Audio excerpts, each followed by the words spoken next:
Olá, meu nome é Clarissa, sejam bem-vindos à disciplina de Planejamento e Controle da Produção 1. No vídeo de hoje, nós vamos abordar o tema previsão de demanda, falando sobre a importância da elaboração da previsão de demanda em uma empresa, sobre os fundamentos para uma boa previsão de demanda e também sobre as etapas a serem seguidas. Vamos iniciar pela definição de previsão de demanda, que é a arte de especificar informações significantes sobre o futuro. A previsão de demanda está relacionada a um conjunto de métodos, ao invés de simples adivinhação. Por que devemos gerenciar a demanda? Várias empresas conseguem benefícios quando têm processos de gestão da demanda efetivos. Uma empresa de consultoria que oferece como serviço a previsão de demanda destaca que as companhias que têm a melhor previsão de demanda têm em média 15% menos custos de estoque e ainda 17% mais pedidos atendidos. Além disso, quando a empresa investe no seu processo de previsão de demanda de forma a torná-lo mais preciso, um aumento de 3% nessa precisão pode aumentar a margem de lucro em 2%. Então, um processo de previsão de demanda confiável e acurado pode influenciar na margem de lucro da empresa. Além desse fator financeiro, as empresas obtêm vantagens ao realizar a previsão de demanda, pois elas precisam gerenciar a demanda para se prepararem, para preparar seus sistemas produtivos para atender seus clientes. Se as empresas fossem muito flexíveis a ponto de conseguirem alterar no curto prazo o volume de produção ou o mix de produção para atender a seus clientes, elas não precisariam se preocupar tanto com a previsão de demanda. Mas a maioria das empresas não tem essa flexibilidade e mesmo que algumas tenham, ainda assim é importante gerenciar a demanda para preparar, comprar, esperar, fazer controle de qualidade quando receber seus insumos para produzirem e entregarem a seus clientes. Empresas que têm relações de parceria com seus clientes podem negociar quantidade e momento da demanda, de forma a melhor adaptá-la às suas possibilidades de produção. Outro aspecto da gestão da demanda é quando a empresa influencia a mesma, por meio de esforços de marketing, promoções. Então, é importante que as empresas gerenciem suas demandas para se anteciparem, para se prepararem de forma a cumprir prazos oferecidos pelos clientes, uma vez que não são tão flexíveis a ponto de atender a qualquer pedido a qualquer momento.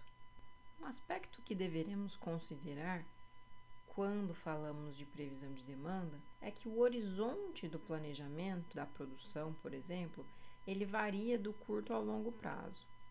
Algumas decisões de planejamento são tomadas e seus efeitos podem ser observados em pouco tempo, ou seja, no curto prazo. Os efeitos de algumas decisões são observados no médio prazo e outras só no longo prazo. Para o curto, médio ou longo prazo, precisamos da previsão para orientar a tomada de decisão no horizonte de planejamento.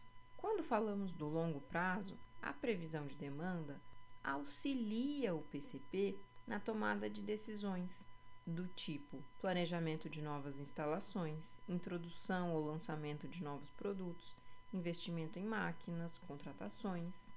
No médio prazo, a previsão de demanda serve de base para que o PCP realize o planejamento agregado da produção, aquele em termos de família de produto. Para que o PCP também faça análise de capacidade agregada. Já no curto prazo, prever a demanda permite que o PCP faça a programação da mão de obra, a programação de compras e faça a análise de capacidade de curto prazo. Então, a previsão de demanda é um input de informações que alimenta várias atividades no curto, médio e longo prazo. E de quem é a responsabilidade dentro de uma empresa de elaborar a previsão de demanda? Marketing ou vendas? O departamento de PCP ou o departamento de finanças? A resposta a essa pergunta depende do tamanho da empresa.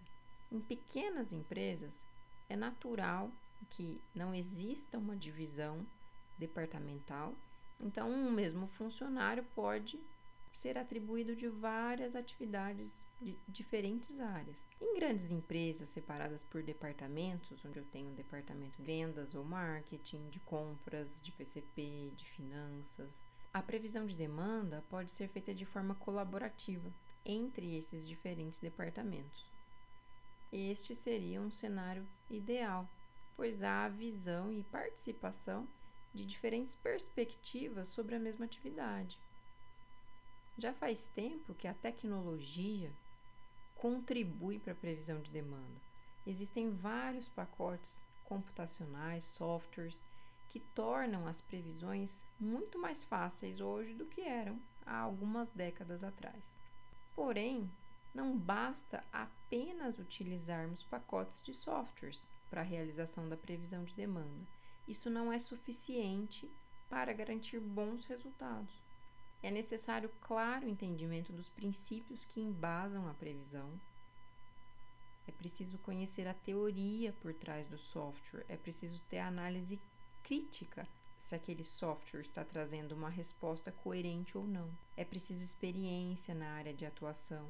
É preciso conhecer detalhadamente o mercado em que a empresa atua e também conhecer seus principais clientes. Agora nós vamos conhecer alguns fundamentos para elaborar uma previsão de demanda. O primeiro fundamento diz que os métodos de previsão pressupõem que o comportamento causal que existiu no passado continuará a existir no futuro. Suponha que estamos analisando a demanda de financiamento de automóveis. Suponha que é conhecido que a taxa de juros influencia no número de financiamentos de automóveis.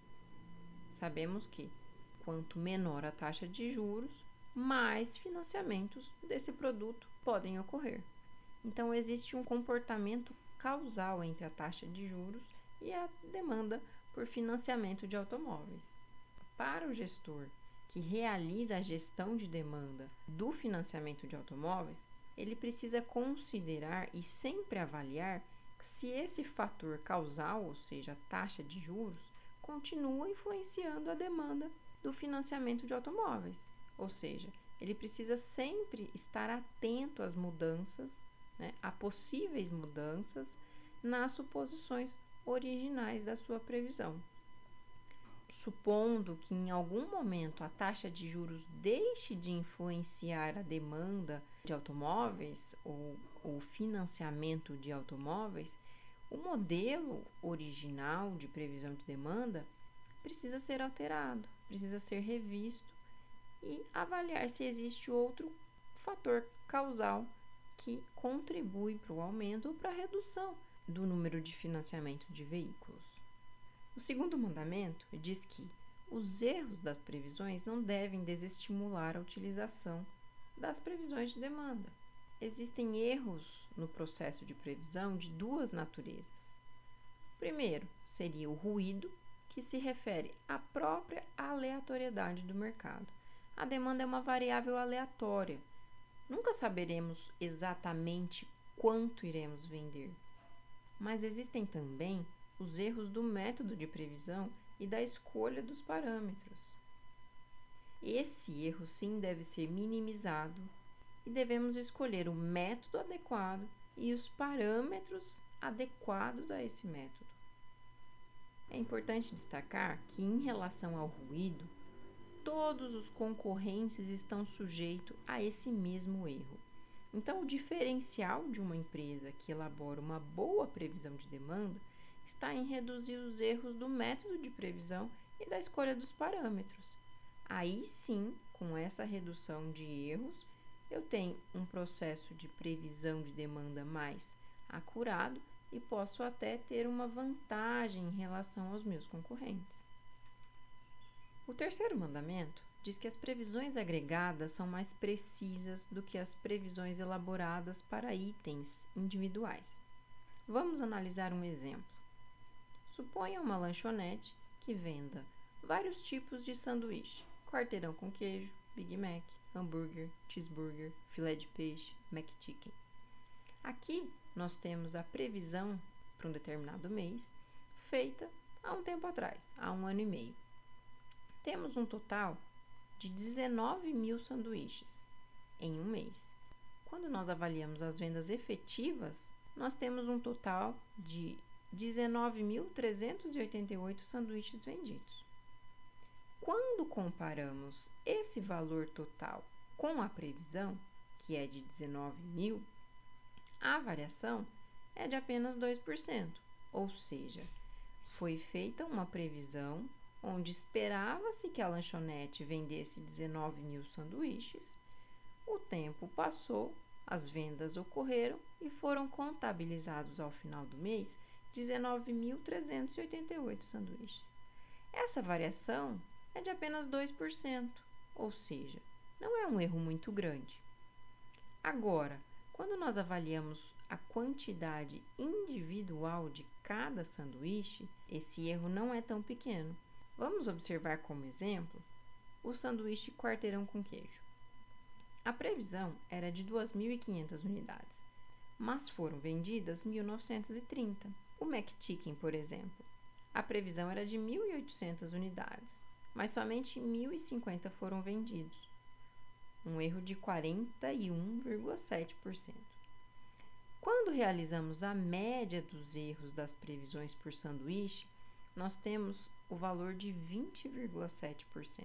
Quando analisamos individualmente a previsão de vendas de cada sanduíche e comparamos com a venda efetiva, o erro é muito superior ao erro da previsão agregada. Dessa forma, essa situação exemplifica esse fundamento. Para termos previsões de longo prazo mais precisas, precisamos fazê-la de forma agregada. O quarto fundamento diz que a exatidão das previsões diminui com o aumento do horizonte de planejamento. Na figura, nós temos um gráfico da previsão de demanda pelo horizonte de planejamento, ou seja, o tempo. Nós vemos que, à medida que aumentamos o horizonte de planejamento, nós temos erros maiores na previsão, ou seja, os erros esperados de previsão crescem com o horizonte de planejamento. Então, é preciso agregar os dados.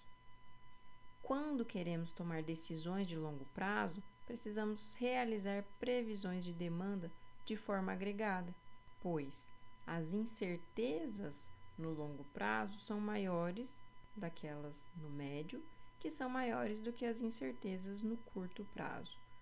Uma maneira de reduzir esses erros de previsão é elaborar previsões de maneira agregada, uma vez que a agregação dos dados faz com que os erros de previsão diminuam.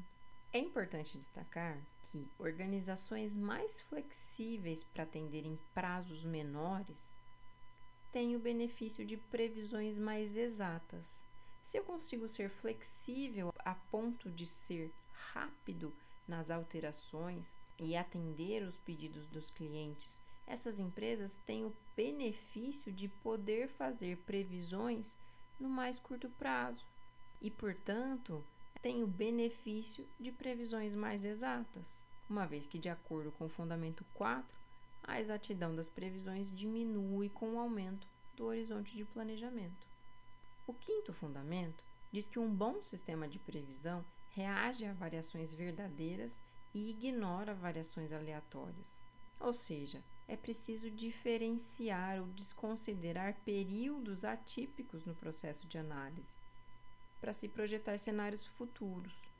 Quando alinhamos o conhecimento do planejador sobre o mercado, sobre os produtos, sobre o comportamento da demanda dos seus produtos, isso ainda com um conceito teórico, esse planejador precisa ser capaz de avaliar um ponto fora da curva e descartá-lo, ou avaliar esse ponto fora da curva e observar que ele indica uma tendência, que talvez o comportamento da demanda esteja mudando.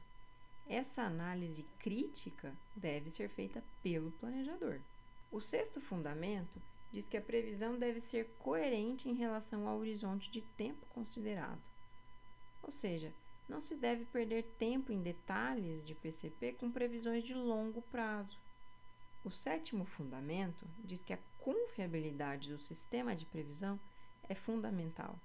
É importante que todos confiem nas previsões realizadas pela empresa.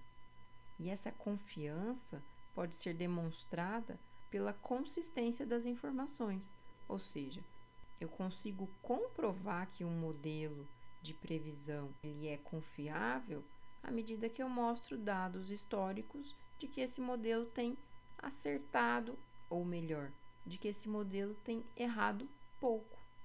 O oitavo fundamento diz que a previsão precisa ser expressa em unidades significativas. Uma empresa pode precisar da sua previsão em quilos, toneladas, dúzias. Uma empresa de bebidas, por exemplo, pode precisar da previsão de demanda expressa em termos de litros. Já uma empresa de lápis pode fazer sua previsão de demanda em termos de grosas. A escolha dessas unidades depende das necessidades dos usuários. O nono fundamento diz que os métodos de previsão devem ser fáceis de compreender e simples de usar. Essa compreensão entre os usuários facilita o uso dos métodos. É claro que em algumas circunstâncias é necessária a utilização de métodos mais sofisticados, mas essa utilização precisa ser justificada. O método de previsão de demanda precisa ser fácil e precisa ser compreendido para que ele seja utilizado e ao longo do tempo mostre resultados no sentido de aumentar a confiabilidade dos usuários em relação a esse modelo. O décimo fundamento diz que o processo de previsão de vendas é de responsabilidade conjunta das funções de marketing, ou vendas, ou comercial, e produção. Aqui também podemos adicionar o departamento de finanças. O processo de previsão de vendas não é uma atividade solitária do departamento de PCP. Para a elaboração da previsão de demanda, é necessário que haja trocas de informações entre esses departamentos, marketing, produção e finanças. Agora, nós vamos avaliar as etapas do processo de previsão de demanda. Vários autores mostram etapas a serem seguidas no processo de previsão. Aqui, vamos utilizar as etapas presentes no livro de Fernandes e Godinho Filho. A primeira etapa consiste em identificar o objetivo da previsão. Qual produto vai ser previsto? Qual o número de itens? Qual o valor agregado desses itens? A previsão vai ser feita no curto, médio ou longo prazo? Isso nos diz o grau de detalhe necessário para essa previsão. Além disso, é necessário avaliar qual o volume de recursos que vão ser utilizados, o nível de exatidão. Na etapa 2, nós vamos selecionar uma abordagem de previsão. Aqui é importante escolhermos entre uma abordagem qualitativa, causal ou então baseada em séries temporais. E essa escolha passa por alguns pontos. Primeiro, a existência ou não de dados. Depois, a possibilidade de coleta desses dados. A natureza desses dados, se eles são quantitativos ou qualitativos. E a existência ou não de fatores causais. Utilizamos a abordagem qualitativa quando não temos dados quantitativos sobre o produto ou serviço que queremos realizar a previsão de demanda. Isso é muito comum quando se trata de um novo produto.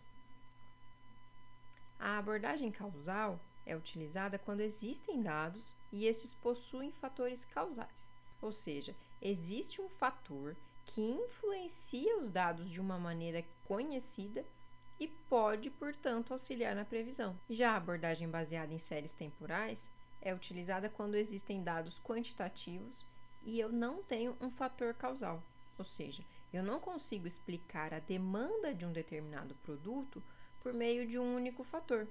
Lembre-se do exemplo do financiamento do automóvel e da taxa de juros, onde a taxa de juros causa, o aumento ou a redução do número de financiamentos de automóveis.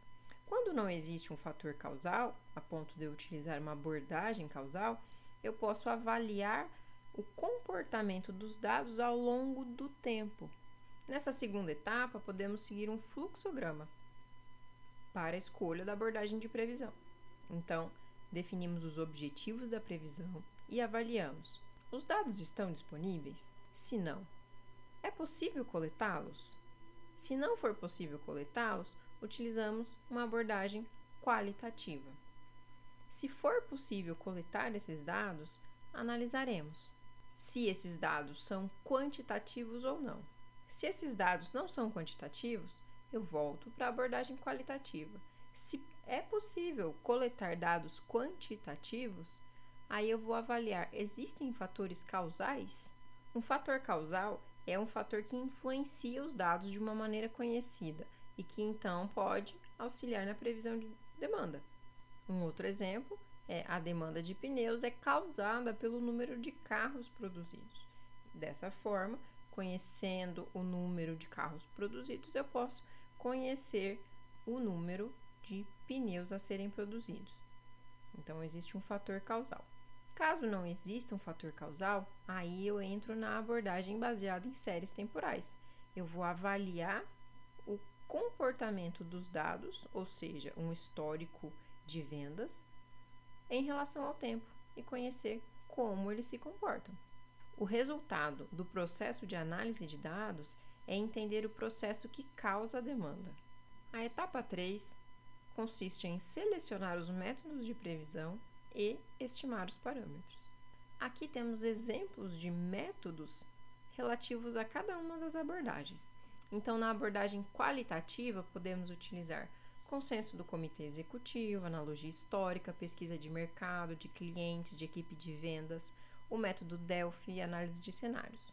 Já por uma abordagem causal, podemos utilizar análise de regressão, linear, curvilínea, múltipla, sistema simultâneo, simulação, redes neurais. E, para a abordagem baseada em séries temporais, podemos utilizar média móvel ponderada, suavização exponencial e ainda modelos com tendência ou sazonalidade. Nessa etapa, então, são selecionados os métodos e estimados os parâmetros. Por exemplo, taxa de tendência, índice de sazonalidade. Na etapa 4, eu vou elaborar a previsão. Se eu já escolhi a abordagem, o método de previsão e os parâmetros envolvidos nesse método, é necessário estimar os valores para N períodos à frente, ou seja, a previsão propriamente dita.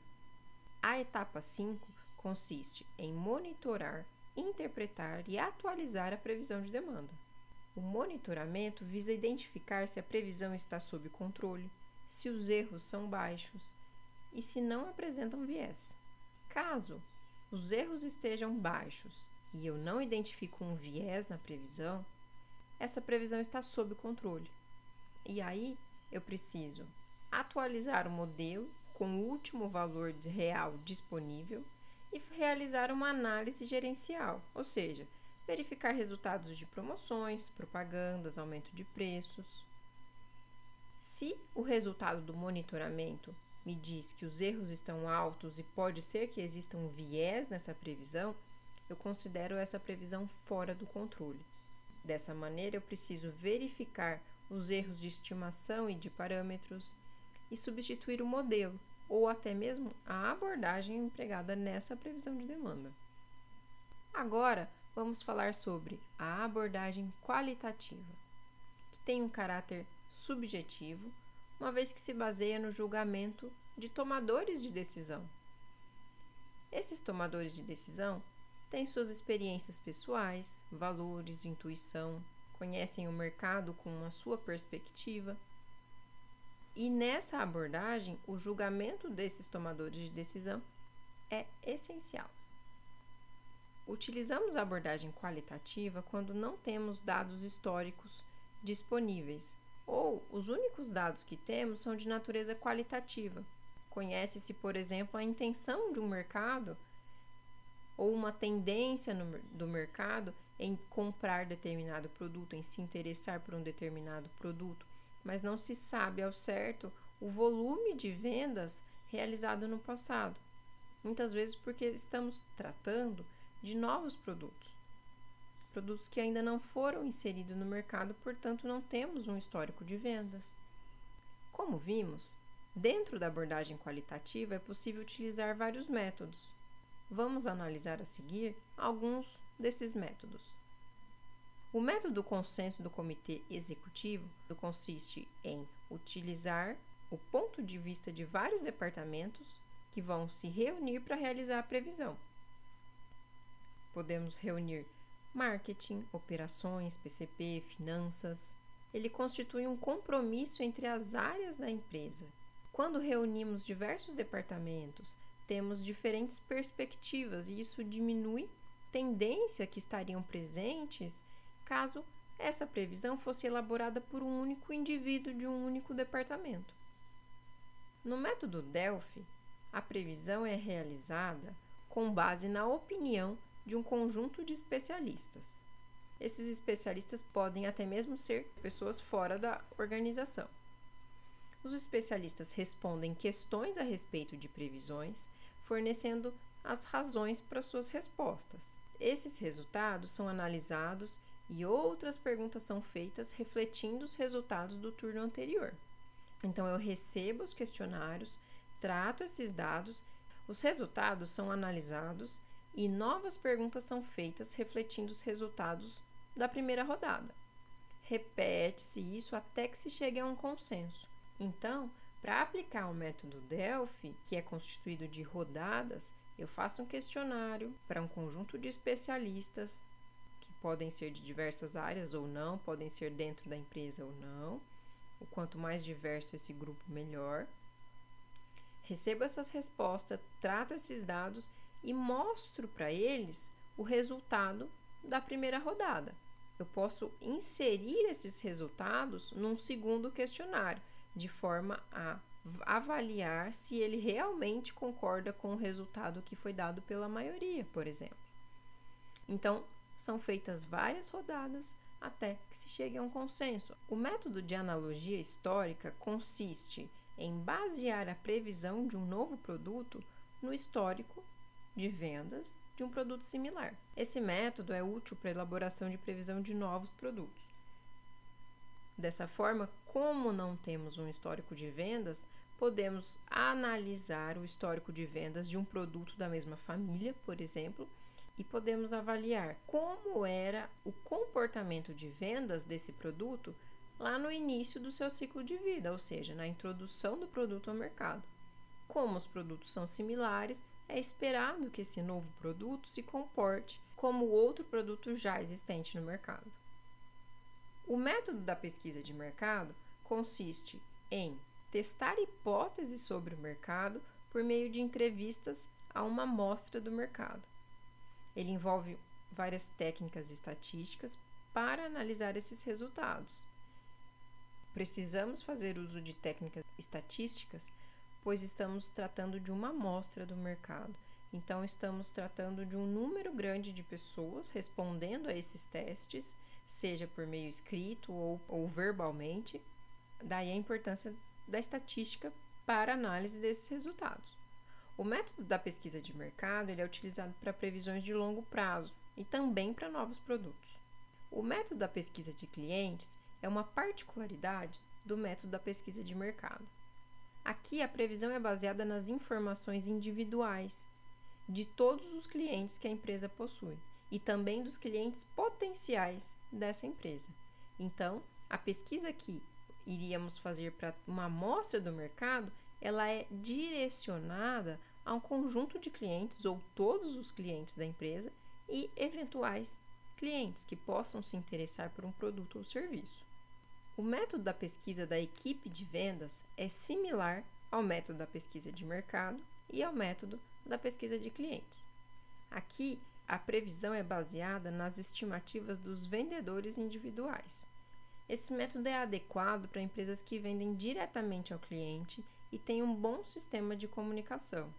Eu utilizo todos os vendedores para fazer estimativas de vendas com seus clientes. Essas estimativas são condensadas nos níveis regionais e até mesmo nacionais para se ter uma previsão geral. Por isso a importância de um bom sistema de comunicação. Nessa aula utilizamos as seguintes referências. Fica aqui a recomendação de leitura dessas referências. O vídeo de hoje fica por aqui. Nos vemos na próxima aula.